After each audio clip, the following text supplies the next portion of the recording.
नमस्कार विद्यार्थियों, online classes में आपका स्वागत है। हमने अपने पाठ्यक्रम के अंतर्गत पिछले वीडियो में भोजन एकत्रण, आखेट, पशुचारण, मछली पालन और कृषि जैसी आर्थिक क्रियाओं को पढ़ा।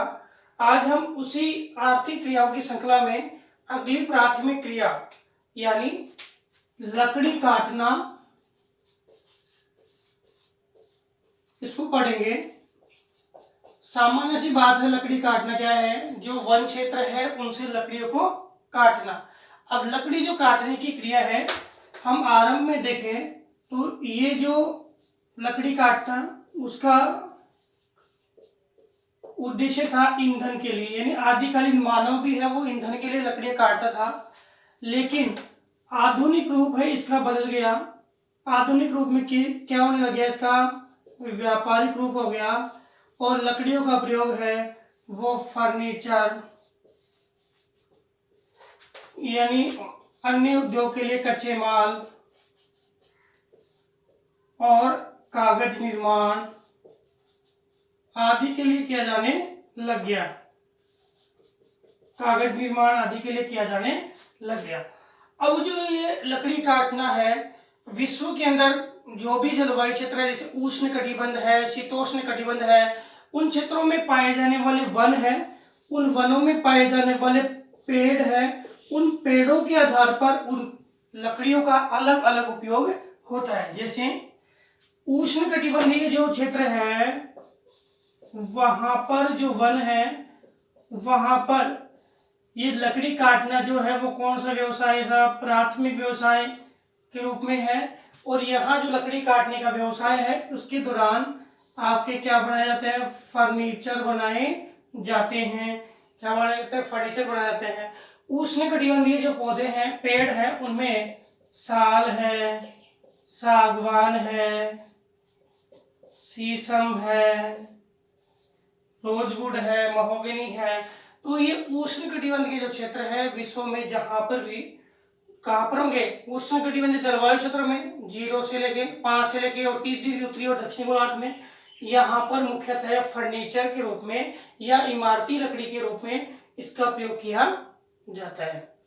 अब दूसरी बात करें तो शीतोष्ण कटिबंधीय है। शीतोष्ण कटिबंधीय जो कोणधारी वन है, कोणधारी वन, शीतोष्ण कटिबंधीय कोणधारी वनों के अंदर लकड़ी काटना जो है वो उसका प्रयोग, यहाँ पर जो पेड़ है उनकी लकड़ियां कैसी है? मुलायम है, मुलायम है।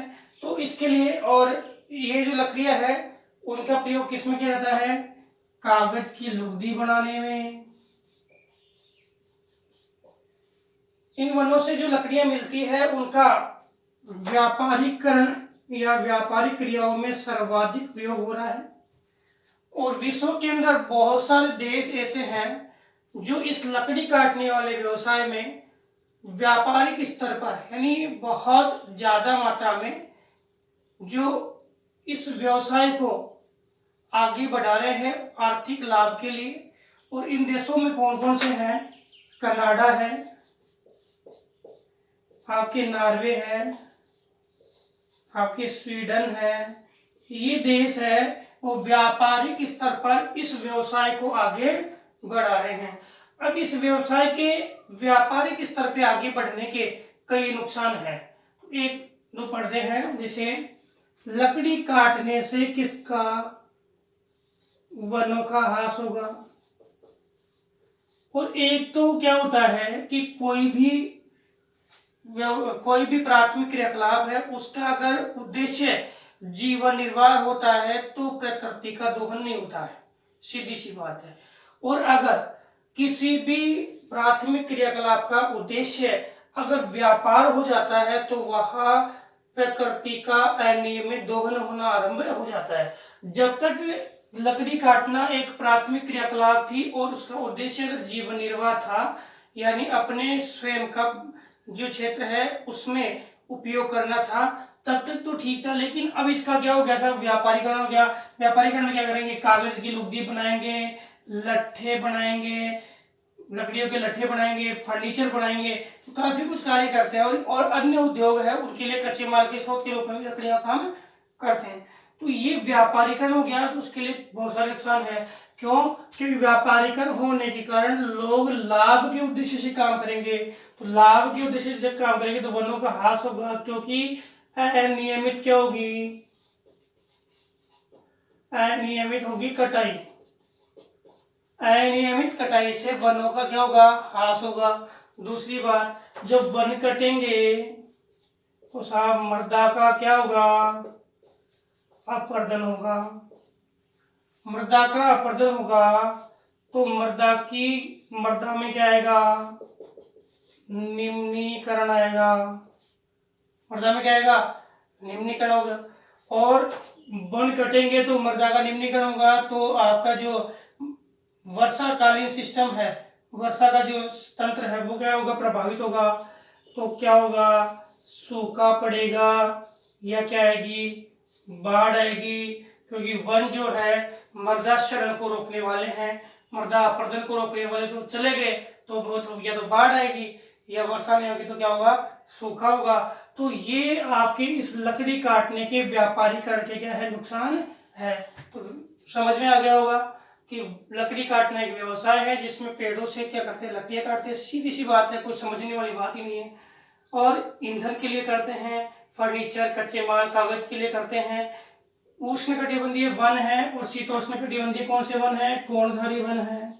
यहाँ पर ये लकड़ियां है उनका उपयोग करते हैं। ये प्राथमिक इलाकों में फर्नीचर है बनाते हैं, साल, सागवान, शीशम। यहाँ की लकड़ियां कठोर होती है, इमारती टाइप होती है। यहाँ की कैसी होती है, मुलायम। कागज की लुगदी। बहुत सारे विश्व के देश है जो क्या कर रहे हैं, इस व्यवसाय को उन्होंने क्या बना दिया है, व्यापारीकरण। और व्यापारीकरण बढ़ाने वाले देश कौन से हैं, कनाडा, नॉर्वे, स्वीडन। और व्यापारीकरण से क्या हो रहा है, वनों का ह्रास हो रहा है, क्योंकि वनों की क्या हो रही है, अनियंत्रित कटाई हो रही है, जिससे क्या होगा, मृदा का क्षरण होगा, अपरदन होगा, निम्नीकरण होगा, जिससे क्या होगा, सूखा या बाढ़ की समस्या उत्पन्न होगी। अब इसके बाद जो व्यवसाय आपका रहा है वह है खनन। लकड़ी काटने के बाद अब जो व्यवसाय देखते हैं वो है खनन। खनन क्या है, जो कुछ प्रश्न के आधार पर हम खनन को क्लियर करते हैं। खनन क्या है, इसके प्रभावित करने वाले कारक कौन कौन से हैं, खनिज क्या होता है, खनिजों की क्या विशेषता है, खनिज का जो वर्गीकरण है वो कैसा है, और खनिज का वितरण बताइए। तो एक एक करके देखते हैं। सबसे पहले हम देखते हैं खनन क्या है। तो खनन है खनिजों को भूगर्भ से बाहर निकालने की प्रक्रिया क्या कहलाती है, खनन कहलाती है।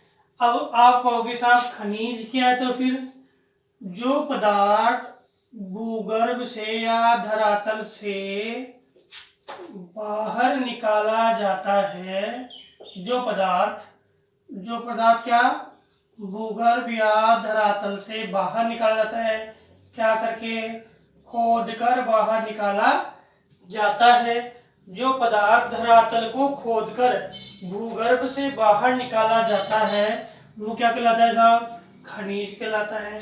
सामान्य परिभाषा दे तो तत्व और तत्वों के मेल से मिलकर के बने, तत्वों के मेल से मिलकर बने यौगिक प्रतिरूप को हम खनिज कहते हैं। और खनिजों के मेल से मिलकर बने क्या होती है, चट्टान। तो चट्टानों में बहुत सारे खनिज होते हैं और एक खनिज में बहुत सारे क्या होते हैं, तत्व होते हैं। क्योंकि खनिजों को हम कौन से रूप में प्राप्त करते हैं, यौगिक रूप में हम प्राप्त करते हैं। तो दो परिभाषा आपकी समझ में आएगी कि खनिजों को भूगर्भ से बाहर निकालने की प्रक्रिया क्या कहलाती है, खनन कहलाती है। और खनिज क्या है, जो पदार्थ भूगर्भ से खोद करके बाहर निकाला जाता है उसे हम क्या कहते हैं, खनिज कहते हैं। जो पदार्थ किसके रूप में होता है, तत्वों के मेल यानी यौगिक रूप में होता है। ये क्या कहलाएगा भाई? खनिज और खनन। अब आपके जो नेक्स्ट प्रश्न आता है कि जो खनन है उसको प्रभावित करने वाले कारक क्या है। तो इस क्वेश्चन से पहले हम देखते हैं, खनिज हमने पढ़ा कि वह पदार्थ जो भूगर्भ से खोद करके बाहर निकाला जाता है वह क्या कहलाएगा? खनिज कहलाएगा। अब खनिज की क्या विशेषता है? तो खनिज जो है उसकी विशेषता है कि खनिज है वो 3 प्रकार के होते हैं। वर्गीकरण देखें, मुख्यतः धात्विक, अधात्विक या तीसरा है बहुमूल्य। बहुमूल्य को हम मेटेलिक में भी ले लेते हैं, धात्विक, अधात्विक और बहुमूल्य। अब धात्विक में 2 प्रकार हो गए, एक तो धातु अंश है जिसमें लोहा है, लोहा धात्विक। एक जिसमें धातु अंश जिसमें लोहा नहीं है तो वो क्या हो गया? अलोहा धात्विक। लोहा धात्विक खनिज और अलोहा धात्विक खनिज। लोहा धात्विक में क्या आ गया? लोहा आ गया, मैग्नीज आ गया, ये तो क्या है? लोहा धात्विक है। अलोहा धात्विक में आपके तांबा आ गया, एल्यूमिनियम आ गया,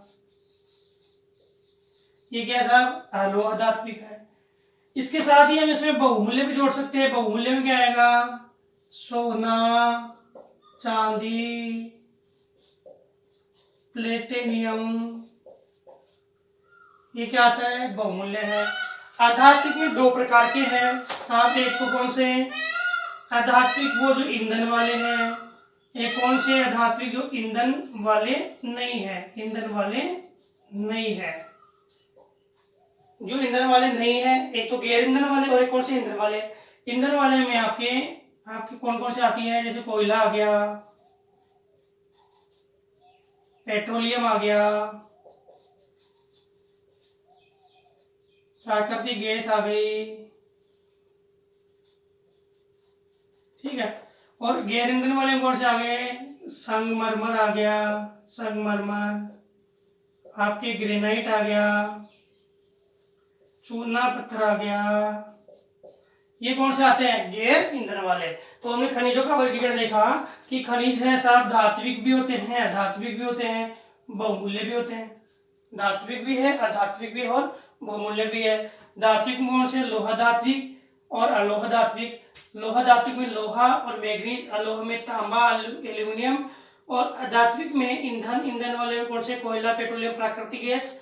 और गैर ईंधन वाले में, यानी गैर ईंधन जिनमें ईंधन नहीं है, गैर ईंधन वालों में संगमरमर, ग्रेनाइट और चूना पत्थर। बहुमूल्य में आपके आ गया सोना, चांदी और प्लेटिनियम। ये आपके खनिजों का वर्गीकरण। तो हमने क्या देखा कि खनिज का वर्गीकरण देख लिया, खनिज जो है क्या है, खनन क्या है, ये हमने देखा। इसके बाद हम देखते हैं नेक्स्ट,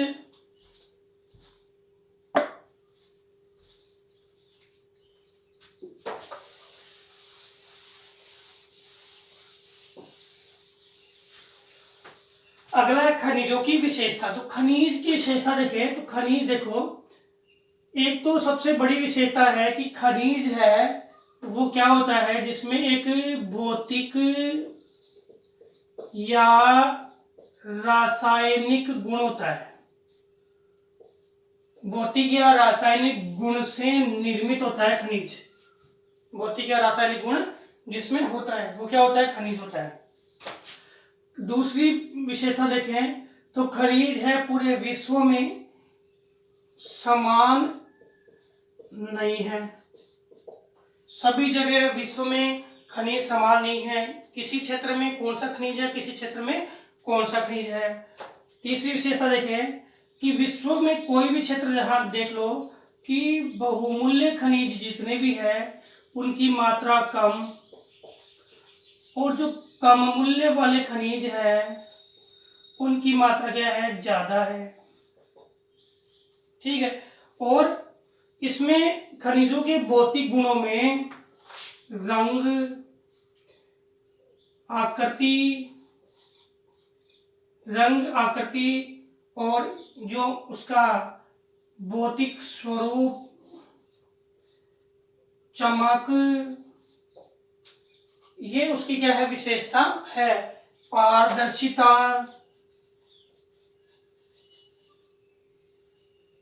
आपेक्षित भार कितना है, हवा में और जल के भार के मध्य। तो ये क्या है, उसके भौतिक गुण है। रासायनिक गुणों के अंदर कि वह खनिज घुलनशील है या अघुलनशील है। अगर वो किसी दूसरे के साथ मिलता है तो क्या बदलाव करता है, तो ये रासायनिक गुण भी उसमें होते हैं। तो ये खनिजों की विशेषता है कि एक तो समान नहीं है, भौतिक और रासायनिक गुण उनमें पाए जाते हैं।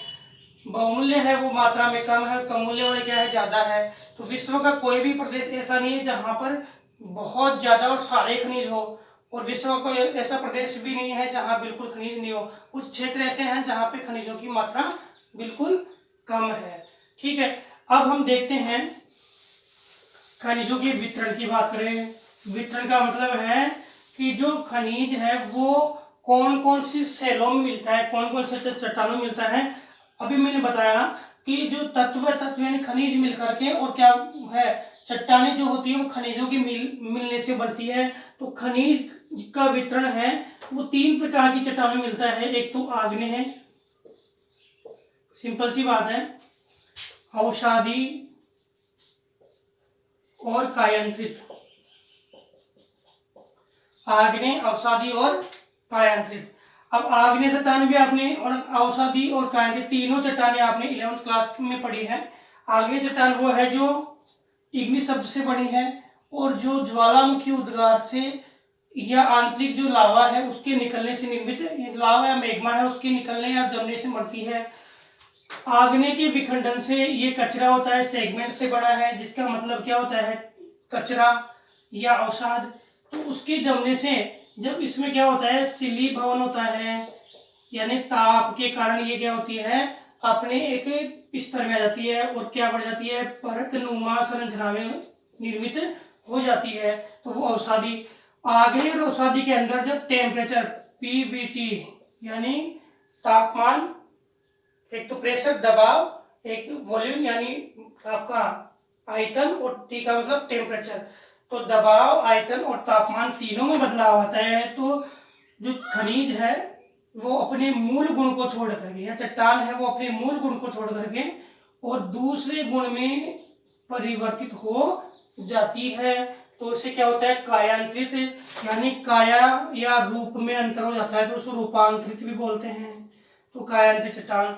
अब जितने भी धात्विक खनिज है वो किस में मिलते हैं, आग्नेय चट्टान में। और इसके अंतर्गत जितने भी ईंधन वाले हैं जैसे पेट्रोलियम है, कोयला है, ये किस में मिलते हैं, आपके अवसादी चट्टान में, पेट्रोलियम, कोयला सारा। अब इसके अंतर्गत देखें तो यहाँ पे आपके संगमरमर है, ग्रेफाइट है, हीरा है। ये जो संरचनाएं हैं वो कौन से मिलती है, कायांतरित चट्टान में मिलती है। अब हम बात करते हैं कि हमने पढ़ा कि खनन क्या है, समझ में आ गया होगा। खनिजों को भूगर्भ से बाहर निकालने की प्रक्रिया क्या है, खनन है। खनिज क्या है, जो भाग, जो पदार्थ भूगर्भ से खोद करके बाहर निकाला जाता है वो क्या होता है, खनिज होता है। और एक टॉपिक रहा कि खनिजों को प्रभावित करने वाले कारक कौन कौन से हैं। तो खनिजों को प्रभावित करने वाले भौतिक या प्राकृतिक दशाएं, दूसरा है मानवीय दशाएं। देखते हैं सबसे पहले कि जो खनिज है जो हमें मिला है, मतलब खनन करने जा रहे हैं तो खनिज निकालने के लिए सबसे पहले हम क्या करेंगे कि खनिज की वहां पर उपलब्धता है या नहीं है। तो खनिज जो है, खनिज की उपलब्धता या खनिज के भंडार होना आवश्यक है। और फिर भंडार है तो वहां जो खनिज मिला है उसकी गुणवत्ता कैसी है, खनिज की मात्रा कैसी है, खनिज जो मिला है वो कितने प्रकार का है, खनिज की वहां पर संपन्नता है कि नहीं है, क्योंकि संपन्नता नहीं होती तो कोई भी कंपनी है उसको खनन करने के लिए, उसको निकालने के लिए वहां पर वो अपना जमाव नहीं जमाती है, वो वहां पर निवेश नहीं करती है। तो संपन्नता होना जरूरी है। उपलब्धता, भंडार कितने हैं, भंडार कम भी हो सकते हैं, भंडार ज्यादा भी हो सकते हैं, लेकिन भंडारों की संपन्नता है तो कंपनी क्या करेगी, आकर के उसे निकालने के लिए तैयार होगी। अब उसके बाद जो बाजार की समीपता है कि नहीं है, बाजार की समीपता वहां पर होनी चाहिए, क्योंकि बाजार की समीपता होगी तभी कंपनियां आकर के और अपनी वहां पे मशीनें लगाएगी। तो ये सारी भौतिक या प्राकृतिक रूपरेखा पाई जाती है। वहां पे आवागमन के साधन भी होने चाहिए, ये भी क्या है, वहां की रूपरेखा मानी जाती है। ये इसकी कोई भी खनिज है उसकी प्राप्ति के लिए हमें क्या, या खनन है उसके लिए हमें क्या चाहिए, भौतिक दशाएं होने आवश्यक है, भौतिक दशाएं होनी चाहिए। अब मानवीय दशाओं की बात करें तो मानवीय दशाओं के अंतर्गत आती है कि जो खनिज हमारे पास में है, जिसको हम खनिज करने जा रहे हैं, क्या उसकी मांग है, क्या उसकी गुणवत्ता या मात्रा है। वो जो खनन कर रहे हैं तो गुणवत्ता या मात्रा है, वो खनन की जो पूंजी है उससे क्या है, ज्यादा होनी चाहिए। अगर खनन की पूंजी से गुणवत्ता या मात्रा कम होती है तो उस खनिज को हम निकालते नहीं, यानी खनन कार्य नहीं करते हैं। तीसरी बात, उस खनिज के क्षेत्र के आसपास क्या होना चाहिए, बाजार होना चाहिए, लोगों की मांग होनी चाहिए। खनन की पूंजी है उससे ज्यादा क्या होना चाहिए, खनिज की मात्रा और गुणवत्ता होनी चाहिए, मतलब उससे ज्यादा हमें मिलना चाहिए। अब बाजार होने चाहिए, साथ ही साथ जो वहां पर कुशल श्रमिक होने चाहिए, लोगों के लिए तभी खनन होगा। लोगों के पास क्या होनी चाहिए, पूंजी होनी चाहिए, तभी क्या होगा, खनन होगा। तो इस प्रकार से ये जो आवश्यक दशाएं हैं वो किसी भी क्षेत्र में खनन के लिए या खनन को प्रोत्साहित करने के लिए महत्वपूर्ण दशाएं मानी जाती है। तो विद्यार्थियों, हमने अभी एक बार रिपीट कर लेते हैं, क्या क्या पढ़ लिया। खनन क्या है, तो खनिजों को भूगर्भ से निकालने की प्रक्रिया क्या है, खनन है। जो पदार्थ भूगर्भ से खोद के बाहर निकाला जाता है वो खनिज कहलाता है। प्रभावित करने वाले कारकों में भौतिक कारक आते हैं, मानवीय कारक आते हैं, खनिजों की उपलब्धता या भंडार, गुणवत्ता, मात्रा, संपन्नता और खनिज की संपन्नता, खनिज के प्रकार और बाजार की समीपता ये भौतिक कारक है। मानवीय कारक में खनिजों की मांग, खनन पूंजी, बाजार, श्रमिक, ये क्या है, मानवीय कारक है। अब हमने खनिजों की विशेषता पढ़ी कि सभी जगह खनिज समान नहीं होते हैं, सब में अलग अलग गुणवत्ता होती है। ये जो खनिज है जो रासायनिक और भौतिक गुणों से संपन्न होते हैं, ये क्या खनिजों की विशेषता है। अब वर्गीकरण में हमने पढ़ा कि खनिज है वो धात्विक, अधात्विक और बहुमूल्य होते हैं। वितरण में पढ़ा कि जो खनिज है विश्व के 3 प्रकार की चट्टानों में देखने को मिलते हैं, कायांतरित में, अवसादी में और आग्नेय में। आग्नेय में लगभग मेटेलिक खनिज मिलेंगे, अवसादी में जो है वो ईंधन वाले खनिज, और जो कायांतरित है वहां पे संगमरमर, हीरा, ग्रेफाइट आदि खनिज मिलते हैं। तो विद्यार्थियों, हमने आज जो पढ़ा उसके साथ ही प्राथमिक क्रियाएं जो है उसका जो स्वरूप है वो पूर्ण हो चुका है। विद्यार्थियों, हमने प्राथमिक आर्थिक क्रियाकलापों के अंतर्गत खनन, लकड़ी काटना, पशुचारण, कृषि आदि को पढ़ा।